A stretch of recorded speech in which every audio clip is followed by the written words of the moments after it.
pull out your hose and grab your can. We're about to integrate another Pest Geek podcast. Hi, everybody. Frank Hernandez here, and welcome to the Pest Geek podcast, bringing you the latest information on pests, products, and politics from today's leading industry sources to help you start, manage, and grow your pest control business. Hey, welcome back. Welcome back to another edition of the Pest Geek podcast. I am Frank Hernandez, your Pest Geek, here discussing all things pest. We want to remind our audience to join in on the revolution.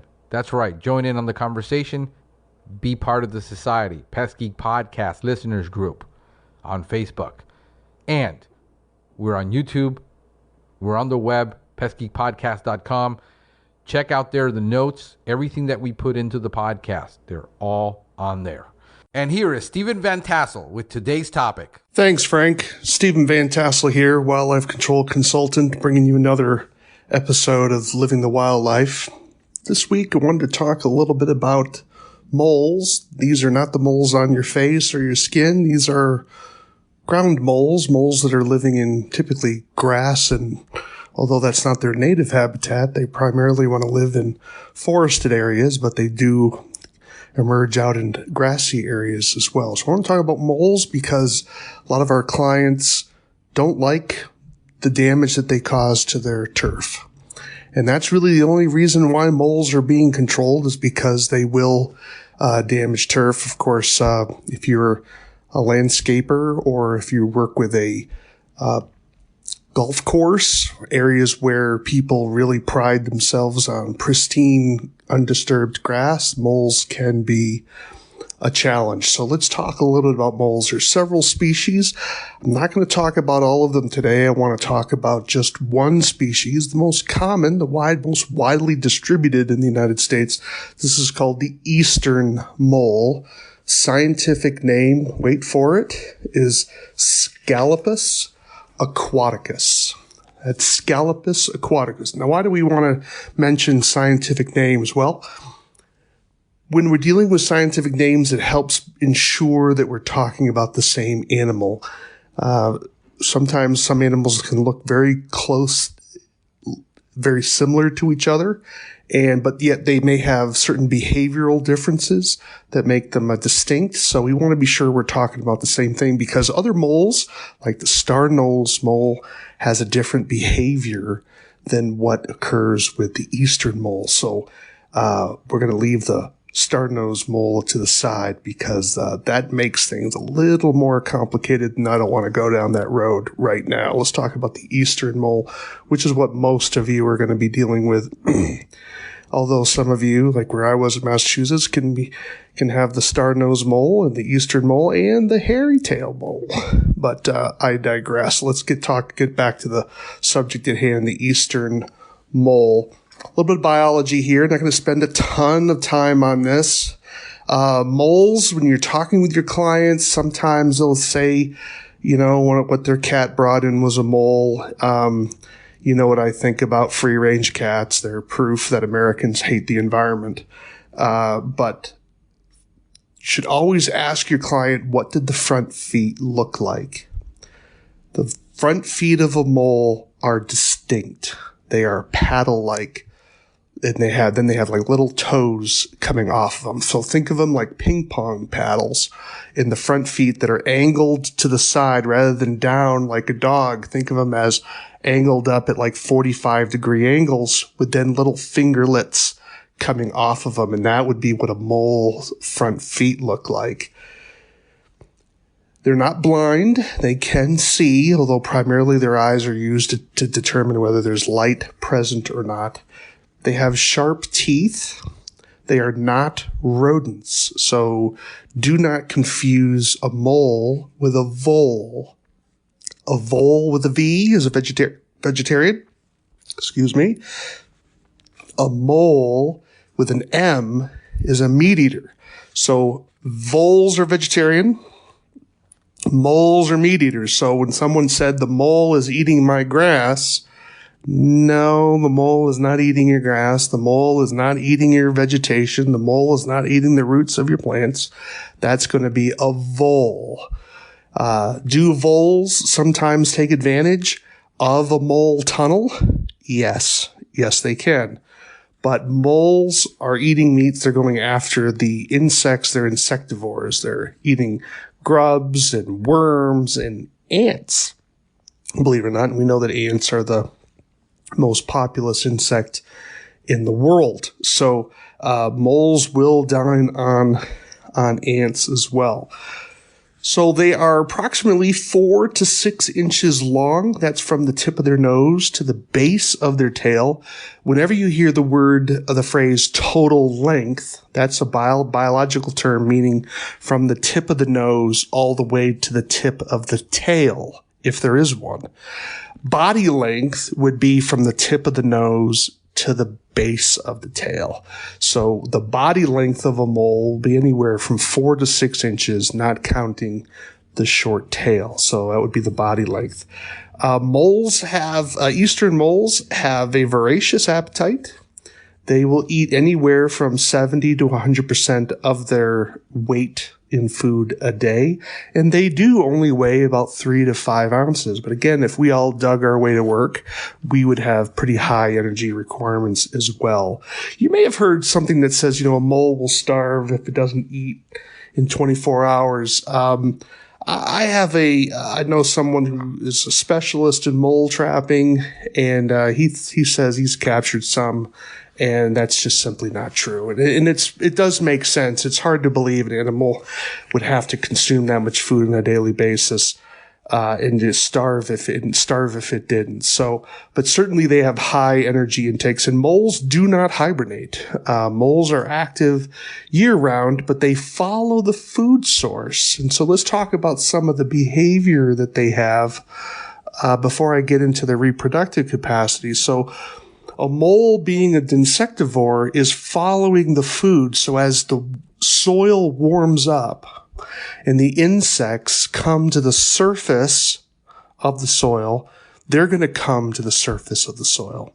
So when you have heavy rains, worms and things are going to come closer to the surface because they don't want to drown. A mole is simply going to follow them to the surface. And so that's why we have 2 different types of damage with a mole. You have what's called surface runs. These are the tunnels where the mole is just below the surface of the soil, and it creates what we call a little push-up, where it's like someone blew some air in a tube underneath the grass and bent the grass up over into a little hump. And so it's that when you go out into the grass and it feels squishy, that's where the mole is digging and feeding just below the surface. And so all he does is he pushes the soil directly above him. The other type of damage are what we call mole mounds, and these are soil boils on the surface of the soils where the mole is digging a deep tunnel. Because it's so deep, the mole is not able to simply push the dirt above him like he did at the surface.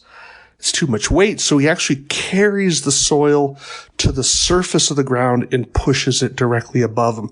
And it creates a circular mound. And now this mound will be different from that of a pocket gopher. A pocket gopher also brings soil to the surface, but the soil will be in a kidney shape or a fan shape, not a circular shape. And so it's going to be very important to distinguish the two. And typically, a mole mound will be less than 12 inches in diameter, where pocket gopher mounds can be much larger. I typically describe it as the difference between a coffee plate, where you have a saucer to hold your coffee cup, would be a mole mound, where a pocket gopher mound will be like a dinner plate. Now, a dinner plate is round, and as I said, a pocket gopher's mound is not round. It's fan-shaped or kidney-shaped. A mole mound will be round. Okay. The reason for that is a pocket gopher pushes soil from the side, and a mole pushes the soil directly perpendicular to the soil up. So it creates a round mound. So mole mounds mean the tunnel is deep. Squishy soil means the tunnels are close to the surface of the soil. Now, what about their reproductive capability?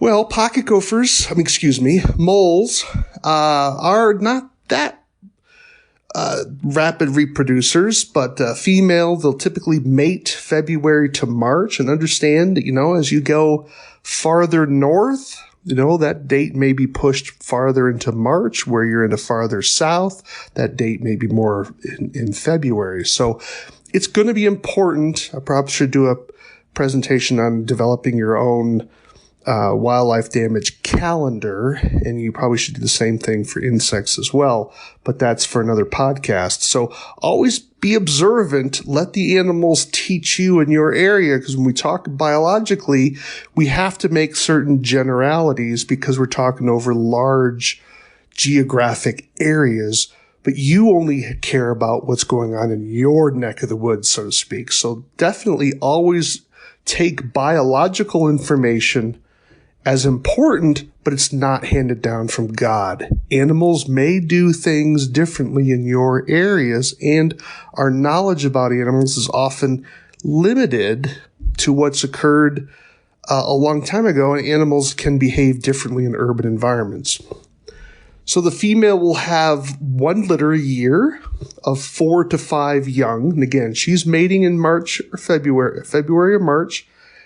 Once she's pregnant, she'll give birth in about 42 days. She'll have a litter of 4 to 5 young. The male is not hanging around. He's a hit and run sort of guy.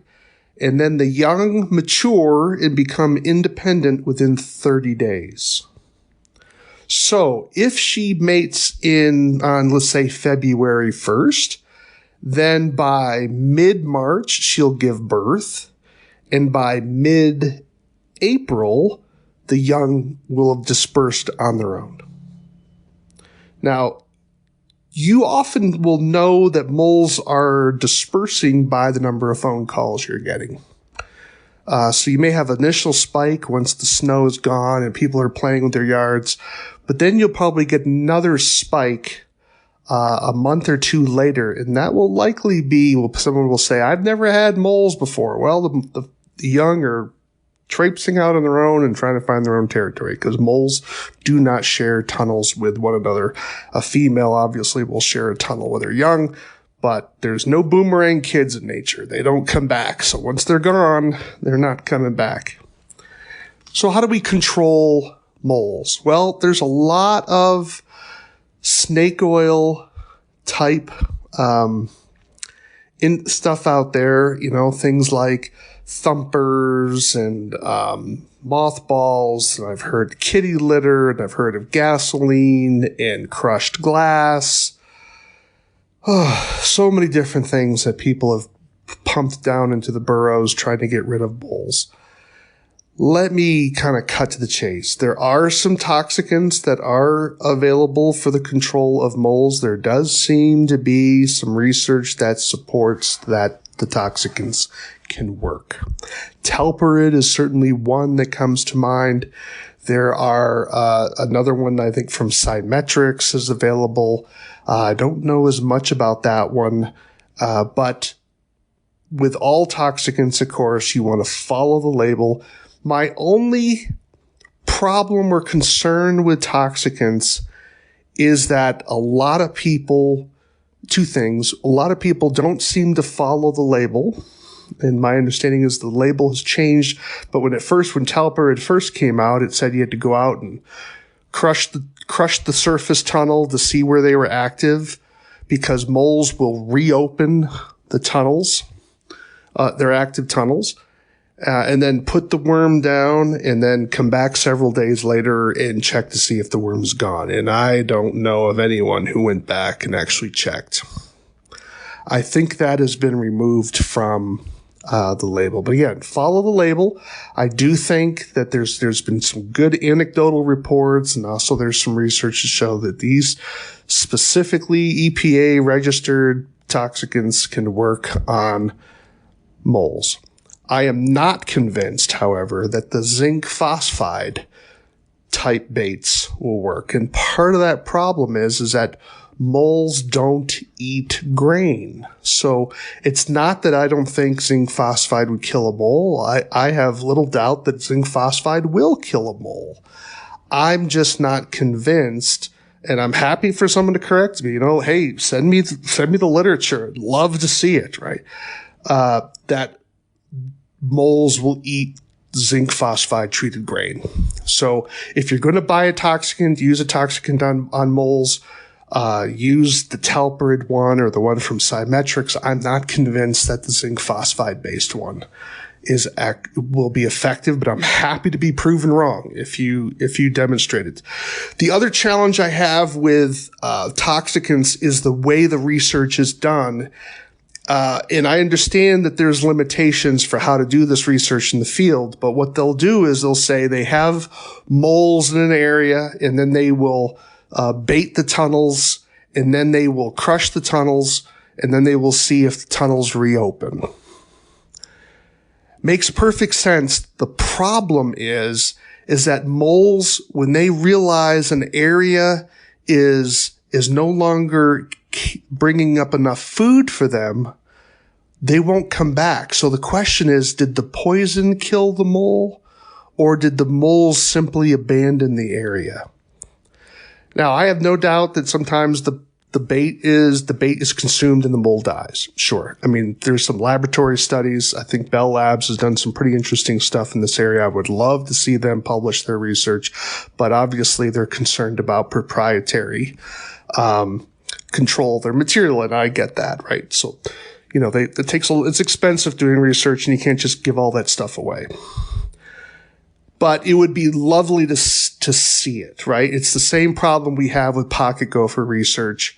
Pocket gophers can go quiescent for a little while. So the question is, did the toxicant really kill the pocket gopher, or did the pocket gopher just go quiescent during the study period? The other issue is moles, because they follow the food source. If things go dry, because people will complain, they'll say, hey, I had moles in the spring, and then I didn't do anything, and they went away in the summer, and now in the fall they're back. Well, guess what? If they weren't watering their grass, the moles aren't going to be there, or if they are there, they're going to be too deep to make any real notice of anything. So because the food went away, the moles are just going to, if there's no food, there's no mole, right? Otherwise the mole's going to starve to death. And so these are some behavioral elements that can interfere with certain products working or making them appear that they work, right? So where do you think my bias is? My bias is going to be for traps, right? I'm a big fan of traps. I understand why a lot of people don't like traps. But with trapping, you have a confirmed kill. There's no getting around it. You have a body. Proof. There's your mole, right? With toxicants, you don't know, right? And that's the case even for mice. We know that mouse poison works on mice, rat poison works on rats. We know these things work, but there's something satisfying about proving you have a confirmed kill. You have a body in front of you, okay? So you can turn the extra work, and I recognize there's extra work in trapping, and that may not be in your particular business thing. I'm not trying to, tell you how to run your business. I'm just telling you that if for the extra effort and time that you have to trap, there is the advantage that you have. You can show your client, give them a cell phone picture, boom, we have a body. Okay. With toxicants, you're only relying on the fact that the damage has been reduced. Okay. So either way, you do what you want, because obviously the pricings, certainly toxicants are going to be cheaper for the client, because it should be cheaper because it's going to be less work for you. Okay, but that's between you and your client. So how do you trap, or even if you're using toxicants, let's talk a little bit about some behavior of what type of tunnels you want to be focusing on. We've talked about the deep tunnels where the mole is creating a mole mound. Those are deep tunnels. And then we talked about those surface tunnels. Well, I only want to talk about surface tunnels at this particular moment. Surface tunnels divide into two different types: travel tunnels and feeding tunnels. Travel tunnels are long and straight. Now, let me explain what I mean by that. They go for at least 3 feet straight. Now, it doesn't have to be perfectly ruler straight, but it's not going to be all bent and crooked. It's like a little highway. Feeding tunnels are where the mole has found an area with lots of food and just simply goes nuts underneath the grass. So it's part of that area of the grass where wherever you step, you're squishing the grass down. That's a feeding area. Ignore feeding areas. I know your client's going to be all upset about the feeding area. I get it. Just stomp it down, but ignore it, because the mole may never come back to that area again. He may have cleaned it out and it's done. Travel tunnels, however, are often reused. So typically a travel tunnel will be from the area of the roots of a tree where the mole has his den to where the feeding areas are going to be. You want to find those long, straight tunnels. And again, you want to look for sections that are at least 3 feet long. Those are the locations where you want to place your toxicant if you're using toxicant, or where you're going to place your traps if you're using traps. What type of trap should you use? Whatever trap you're comfortable with. I liked the harpoon trap, but my insurance company wouldn't allow me to use them anymore because some idiot kid wouldn't leave the trap alone. And it wasn't my trap, it was somebody else. Because remember, insurance companies try to distribute risk across a lot of different people. Well, anyways, the kid went over, pulled the trap out of the ground. The trap fired, hit him in the toe, and gave him a toe infection into the bone. Okay, so the company wouldn't let me use harpoon traps anymore. So I had to use I used the scissor trap from Woodstream. Great trap, loved it, but it made things a little bit harder for you because it's, you have to pull it out of the ground to check. You have to look at it harder to look at it from the road to see if it's been fired or not. So, but it is what it is. You have to make sure your insurance company is comfortable with whatever trap you're using.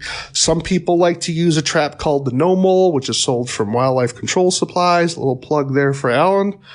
That there's also another trap out of California called the Gophinator. The Gophinator has a mole version of the Gophinator. You may like those. The disadvantage of those traps is you have to place them into the burrow system. And so you're going to have to dig them out in order to see if you've caught anything or not. That's the one downside. But that could be an advantage if you're worried about people disturbing your stuff. One of my pet peeves is that as much as people hate trappers, and they hate our guts, they can't leave our equipment alone. So they hate us so much they've got to bother our equipment because they're fascinated by it. So it's a weird love-hate relationship people have with trappers. They hate what we do, but they have to get their face into what we're doing. So always be thinking about safety. So let's talk about the harpoon trap, because a lot of you are probably familiar with it. Let's talk about how people screw up with that trap. It's very, very easy to screw up with the harpoon trap.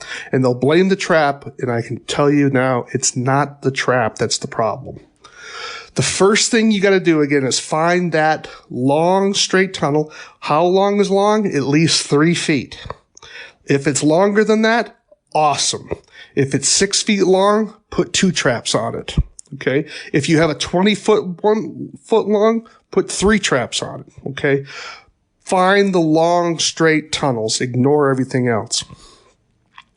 Once you find that tunnel, with your thumbs, create a depression on that push-up wide enough just for the width of the trap that you're using. So the harpoon trap has, my thumbs are, probably if you put them both together, maybe an inch and a half wide. That's the only part of the tunnel that you're trying to depress, just that width. The problem that people do is they use their foot to depress the tunnel, and then they put the trap over that. That's too wide. Why are we depressing the tunnel? Because on the travel tunnels, the mole will reopen the tunnel.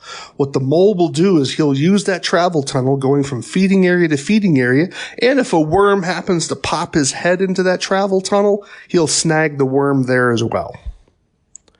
So he's going to reuse that. So if you just depress that tunnel a little bit, he's going to then take his feet and he's going to push that back up. Well, if you understand how the harpoon trap works, when you push the trigger upward, that's what causes the trap to fire. And so you only want that little section to be depressed. If that section is too wide, then the mole may be outside of the kill zone where the tines are. Those are the little spikes that go down into the ground. And he may fire the trap prematurely and he's not in the kill zone. That's why you only depress the tunnel the width of the trigger. The next thing you do is as you're pushing that down, you only need to push it down maybe in a half an inch to an inch. You'll feel it. You want to make sure you feel which direction that depression goes, because sometimes a mole, when he pushes the soil up, doesn't push it up directly above him. Sometimes he pushes it off to the side. So you want to be sure you feel where that depression goes, so because you want the trap, the legs of the trap that you're pushing into the ground to straddle the tunnel.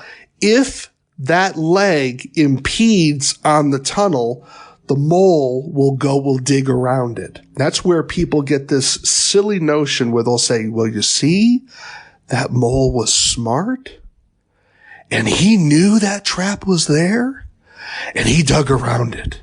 That's how smart he was. No, the mole wasn't smart. People have got to turn off Disney. They've getting way much into Disney. And unfortunately, there's a lot of pest controllers and wildlife control operators can get into that attitude as well. Get over that. Animals are not smart. If they were smart, they'd be running the world. Okay? But they're not. But a mole knows he can't dig through steel any more than he can dig through a tree root. So he's just going to go around it. What happened was you didn't center the tines over that burrow system. So therefore the leg of the trap impeded on his travel. So he had to go around it. Make sure when you're pushing that trap down over the burrow that the legs of the trap do not impede on the burrow. Okay. So that's that. The next step is you push the trap down so that you preform the holes for your tines. So now let's start from the beginning. You found your run. You've depressed the 1 inch area for your trigger. You've placed the trap so that the trigger is over that inch wide depressed area. You've centered your trap so the legs are not impinging on the burrow itself. Now you push it down and then you push the tine section down into the ground so that the tines create their own preformed holes, because you don't want any resistance when that trap fires. The only resistance you want is that mole being pinned between the ground beneath them and the spikes that are impaling them. This is some gruesome business here. So if you have a weak stomach for this type of thing, you want to fast forward the podcast at this point. Then you set the trap, making sure that the trigger is flush against your depression, but you also want to make sure that the tines, the spikes of that trap, are not above the soil level. Now, why is that important? That's important for safety. These traps are dangerous.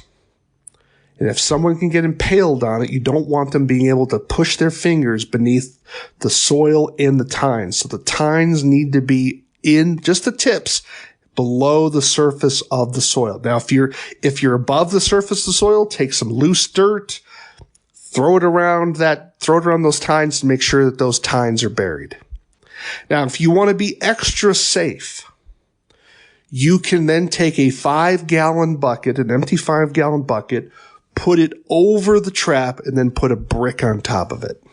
Or if you want to take it out another level, you can anchor the bucket down so it can't be lifted. That makes more work for you, to be sure, but at least it's going to be harder for a kid to go over. Now, there's no bait there. There's no food. So dogs and cats shouldn't be fussing with it unless you had an odor there from another situation. But certainly we can't compensate for kids, because kids, when you tell them don't do something, they do it anyways, right? Except when it comes to homework. They always listen to us when we tell them not to do their homework. So I'm always a nervous Nelly when it comes to liability on these things. Then you come back and have either have your client check, if that's something you are comfortable doing. Otherwise, you're coming back and check. If nothing happens within 3 days, move the trap. Now, notice what I told you not to do.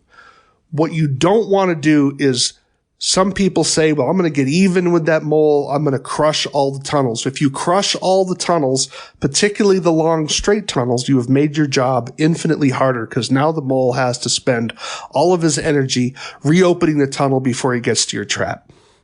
Don't do that. Tell your client as well to water the grass while you're trapping. Why is it important? Because again, you want that food coming to the surface. He's already done damage in the past. That's why he's there. That's why you're there in the first place, because the client wants you to catch this mole. So by having them water the grass regularly, that helps keep that food near the surface, keeps the mole active on your grass. Now, how many moles can you catch? Well, it kind of depends on where you are. I mean, if your client is abutting a forested area, you could be trapping a lot of moles as they move out of the woods, because they're primarily a woodland creature. Then they're spreading out into the grassy areas, particularly if you have someone with nice worm production in their grass, and they water regularly. Notice I didn't say grubs. A lot of people think moles are there for grubs. Do moles eat grubs? Absolutely, moles will eat grubs. But grubs aren't present in the soil all year round. So if a mole had to survive on grubs, he'd starve to death. Worms, however, are a major food source for moles. And so unless you're trying to get rid of all the worms, and that means something illegal, chances are, because there are no toxicants for worms, thank goodness. But if you're trying to get rid of worms, if you're going to get rid of moles, you're going to have to get rid of the worms. Now, there is a product out there called a castor oil, that is used as a repellent for moles. There is some research to suggest that it does work, but it's pricey.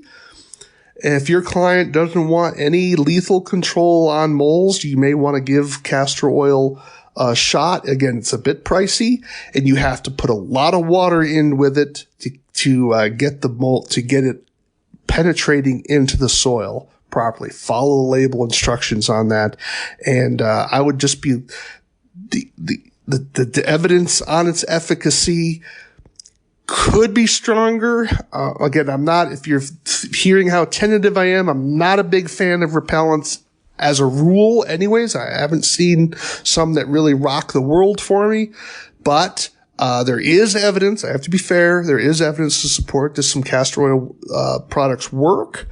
But forget these plant things that people like geraniums or whatever. Don't waste your time with any of that. Just smile at your client and just say, well, we're here if you change your mind after you tried all that other stuff. They'll call you, I'm sure. But the castor bean oil, material, can work, but it's a little spotty on its efficacy, but be sure, that people water it in. Probably it takes a lot of water from what I understand. So traps are what I am recommending. There are toxicants available. Again, it talked about Talbarid, talked about product from Symmetrics. I'm not a big fan of the sodium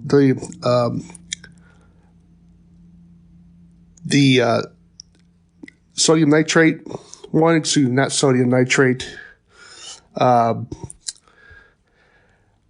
It escaped my mind. I'm even sorry about that. But the zinc phosphide products, I'm not a fan of the grain-based products for moles. Certainly none of the quackery stuff that's out there. No one should be using crushed glass, gasoline, kitty litter, thumpers. There's no evidence that those products work either. Ultrasound is not going to work. So you're looking at castor oil, toxicants, traps. And you can be effective with traps. If you're having trouble with traps, particularly the one I described, those are the typical errors with that harpoon trap. Now, I do have a publication out there. Just do a little Google search on Van Tassel, moles, and you'll find my publication from the University of Nebraska-Lincoln. It'll go into even how to use the scissor trap. There's a lot of subtle little things that you can do to improve your mole trapping and really make some good money. Some people like to charge by the mole, a setup fee and by the mole. Some people like to have a contract with their clients for the entire summer. You're going to have to try to judge that how it works, but you should be looking at $250 to $300 probably to do your work, to catch a few moles, or if you're doing a time-based trapping, like for a week or something. Otherwise, you may be looking at several $100s for a whole season type control for someone. Try to find out what works in your area. Some people even like to train their clients, sell them the equipment, do a little training event. Make sure that you know how to trap moles before you do that.